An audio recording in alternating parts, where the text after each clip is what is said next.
Dans cet exercice, on va s'intéresser à une inéquation. Cette fois-ci, on a un facteur commun. Donc là, on a un facteur commun. Ce facteur commun, c'est 2x plus 1. Et ici, on l'a, mais il est en double ici. Quand on a un facteur commun, la première chose à faire, donc, c'est de faire cette factorisation. Et ensuite, je vais écrire le terme qui reste. Ici, je vais avoir 4x plus 3 moins. Et alors là, attention, on l'avait au carré, on a mis un terme en facteur, il ne reste plus que le deuxième. Cette fois-ci, je mets juste 2x plus 1. Donc, on peut constater que le carré qui était là n'y est plus parce qu'on a mis un facteur en commun. Et comme il n'y a plus de carré, je suis libre de distribuer le moins 3 dans les deux pour éliminer les parenthèses. Ce qui va donner 2x plus 1, 4x plus 3. Donc là, moins 3 fois 2, moins 6x, moins 3 fois 1, moins 3. Et je termine par moins 2x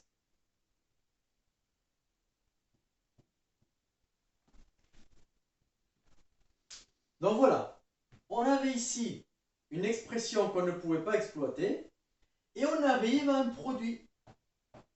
Et maintenant qu'on a un produit, on peut faire le tableau de signes. Ce cas est intéressant parce qu'il déstabilise certains d'entre vous. Donc, je n'ai plus besoin de toute cette partie-là. Maintenant, moi, ce que je veux, c'est résoudre une inéquation produit.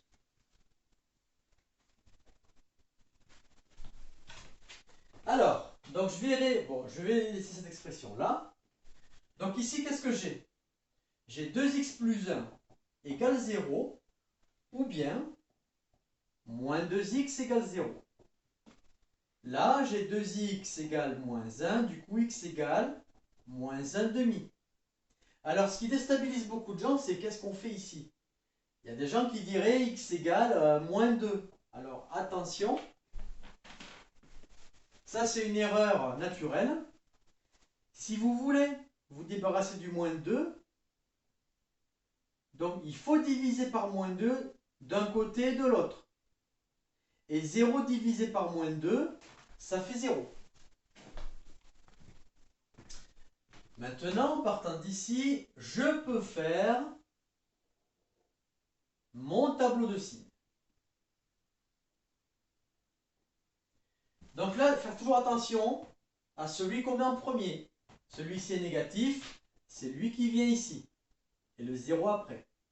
Et on n'oublie pas les infinis.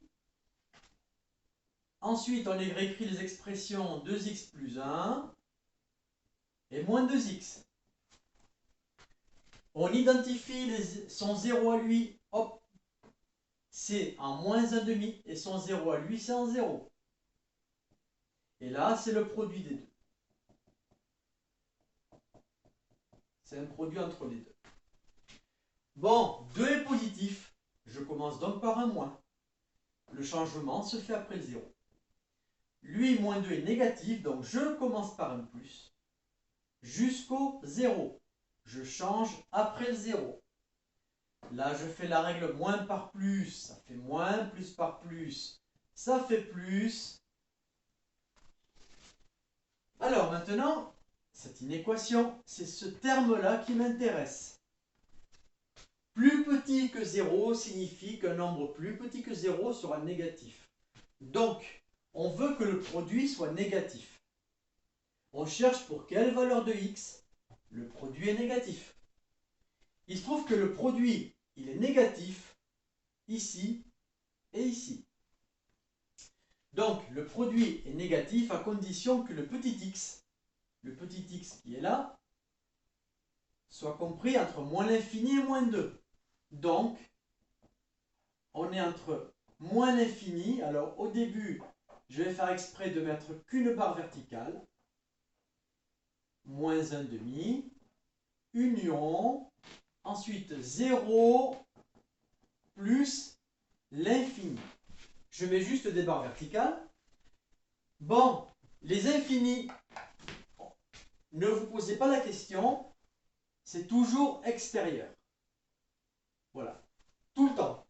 Il n'y a jamais d'intérieur. Maintenant, le reste, ce qui va définir l'orientation du crochet, c'est le fait que c'est le double barre ou simple barre. Ici, j'ai la double barre, donc le crochet prend le nombre.